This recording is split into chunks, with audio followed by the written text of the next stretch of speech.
Hello, my name is Myra and today I am going to be participating in the mid-year freakout tag. I actually watched Jess from Honest Fiction do this and she tagged anybody that was watching it. So if you are a fellow creator, consider yourself tagged, but I personally love watching tags. I feel like you get a lot of really good book recommendations and it kind of feels like a conversation that you're having with someone, even though they can't hear you as you're watching their video. But I love doing the tag because then I kind of feel like I'm just talking to somebody about something that I really love doing, which is reading. So anyway, with all that said, let's go ahead and jump in. So far I have read 44 books this year, which is actually really good for me. My goal, I set it to 80. Last year, I think I read like 78 books and I had a couple DNFs. So 80 felt like a reasonable thing for me. So out of these 44 books, let's jump into question number 1, which is, what is the best sequel for 2024? So for me, I would definitely have to say Redeeming 6, which is book 4 from the Boys of Tommen series. I loved it. That is Joey Lynch's book, if you're familiar with the series, and he goes through so much. You get to see it a little bit in book 1 and 2, but that's not his book, so you really get to dive into his story in book 3. But book 4 is the second book about him, and it's just, I don't know, a lot. But check your triggers.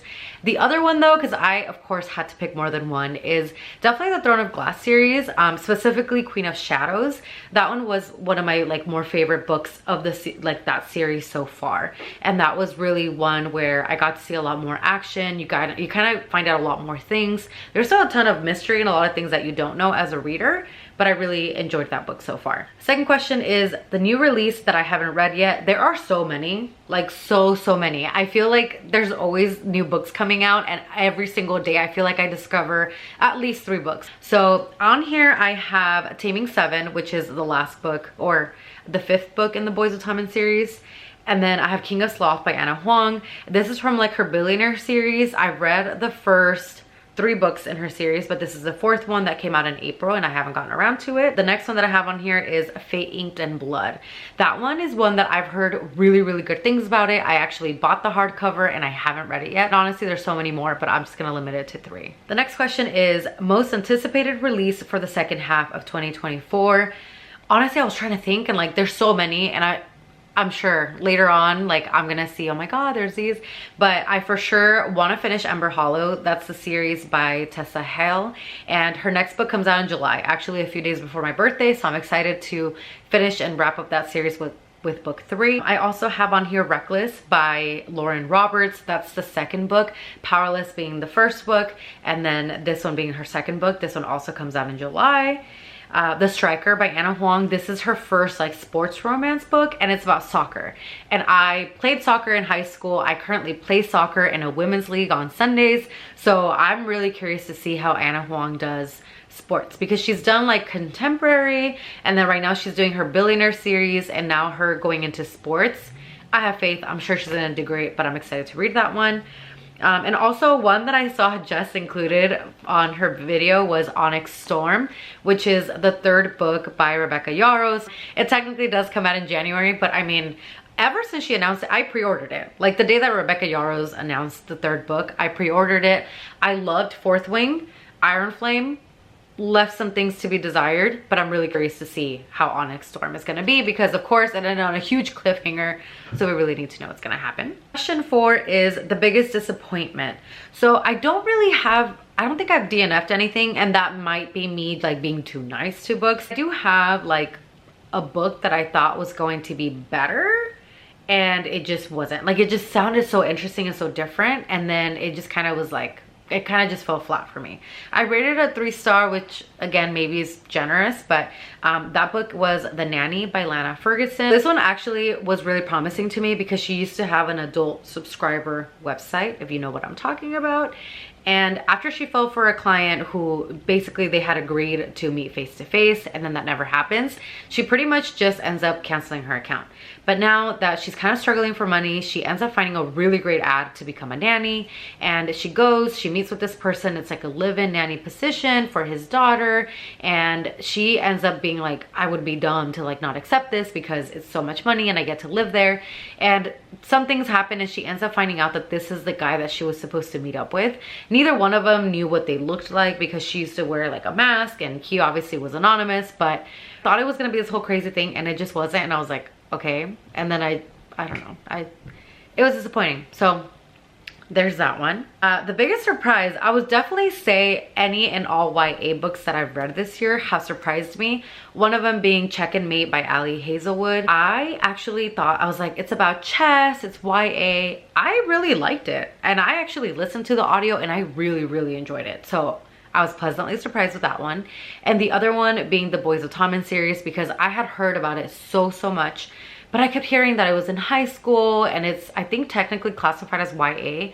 And I prefer my like romance books to be set like way after high school, like not even really in college, like past that. But I gave it a chance and I'm so glad I did, because something that I didn't know, which honestly, if you've heard about it and if you're on the same boat as me, this is 2005 Ireland high school. Very different.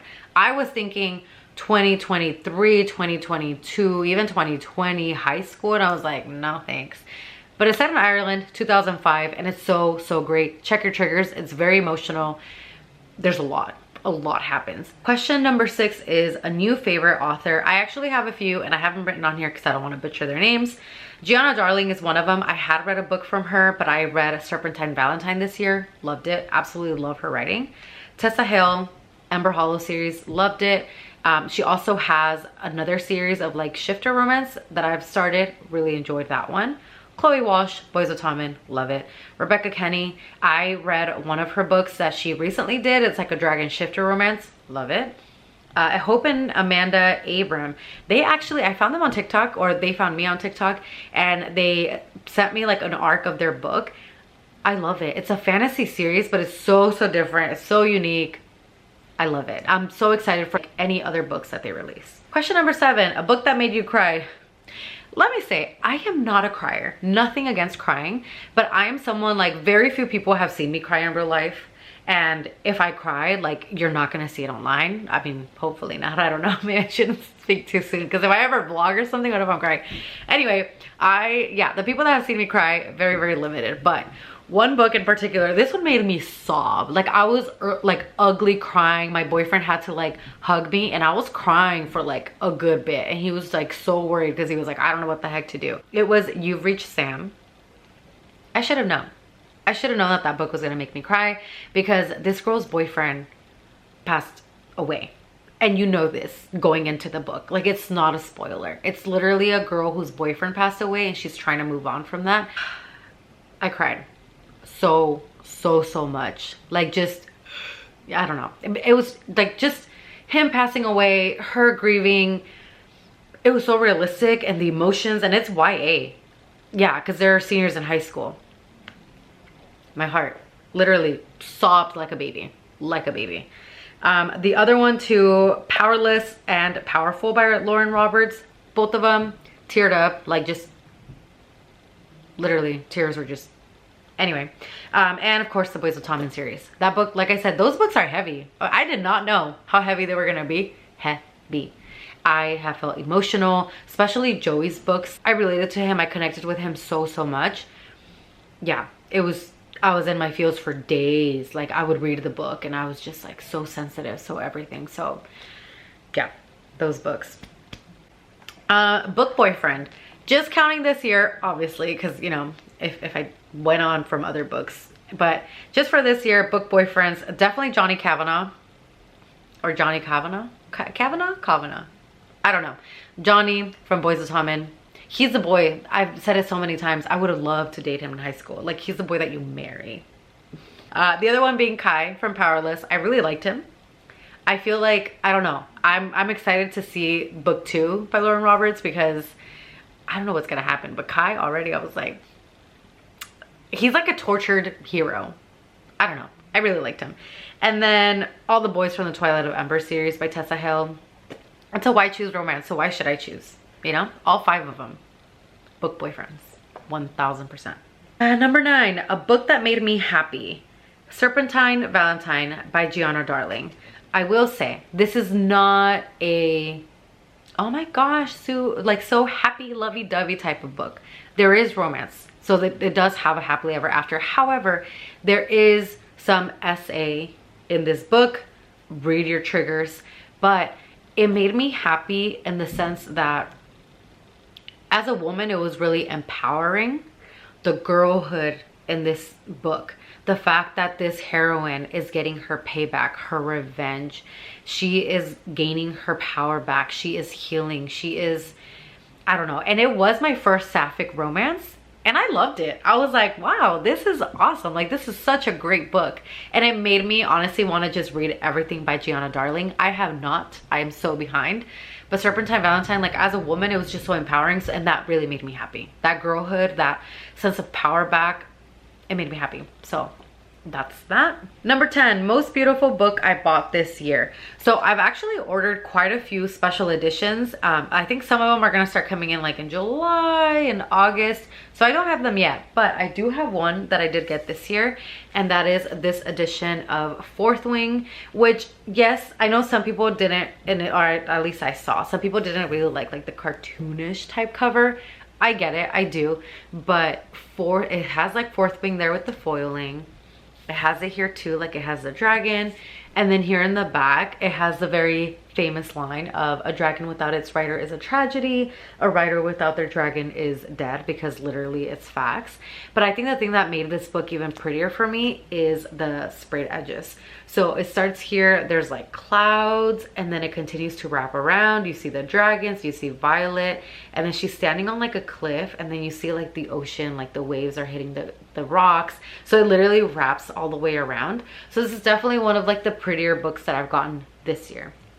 And I can't wait for the rest of the books that I ordered this year to come in, because if they look as good or even better than the pictures, then I'm excited. Number 11, books you need to read before the end of the year. Oh my God, there are so many, like so many. But one that I saw, because I saw this also, like Jess mentioned, How Does It Feel by Janine O'Reilly. So many people, even some people that I've just like made friends with like on Instagram and stuff, because of our love of like for books, they've talked about How Does It Feel. And I think there's a second book too that's out, and they said it is so good. You're gonna be so confused, you're gonna be so frustrated. And they've even told me you might want to wait until more of the other books come out. And so I've kind of waited, just because there's literally so many books on my TBR, but that's one that I really want to read. Another one, of course, being like King of Sloth. I haven't read it. When the Moon Hatched, that's another one that I already ordered a special edition and I haven't read it, but I've heard nothing but great things about it. Also, I finally want to finish Throne of Glass. I started it in January. I have not finished it. I'm in the tandem read, and then I have Kingdom of Ash. Those books are chunky and I have not finished, and I really want to. And then I finally want to read the 3 Crescent City books that I have not read, because I haven't read any of them. I haven't dived into them, and I want to see what everybody's talking about. It has to happen before the end of the year. Like, it's a must. Number 12 is top book of the year so far. This is hard. It's really hard. Because I've enjoyed the Throne of Glass series, even though I haven't finished it. I have enjoyed it. Is it better than ACOTAR for me? No. I love ACOTAR. ACOTAR is my favorite. Throne of Glass is second so far. I haven't read Crescent City, so I don't know where that one's gonna sit. I would probably say some of my favorite for sure are the Boys of Tommen series. Just because I felt so much, and I think also it helps that it surprised me so much. Like, I don't think my expectations were super high, and it just like exceeded my expectations. So those are definitely on there for me. And last question here are channel goals. I definitely want to grow this channel and just kind of build a community and have us all talk about our books that we're reading, books that we liked, books that maybe we didn't like, and, you know, just kind of share our love for books and have that sense of community. I definitely know that a lot of it comes, you know, with time and just consistency and, you know, good content, and that is something that I definitely want to improve. I want to improve the way that I edit, the way that I make, you know, thumbnails. My posting, definitely, I suffered a lot this month in particular. I had a lot of things going on at the, like, pretty much last half of May and all in the beginning of June, there was like trips that I was taking with family, trips with like friends that are getting married and just stuff like that. And it was go, go, go. And you know, that's life. Like that's realistic and that's gonna happen, but I definitely want to be better about managing my time and making sure that I'm posting, I wanna say at least 2 times a week. If I can post even like 3 times a week, that would be even better, but I definitely want to be better about that. So anyway, with that said, that was the last question. Let me know what your answers are for these questions. I am so curious. If you respond to this tag, please let us all know in the comments so that we can go check out your video.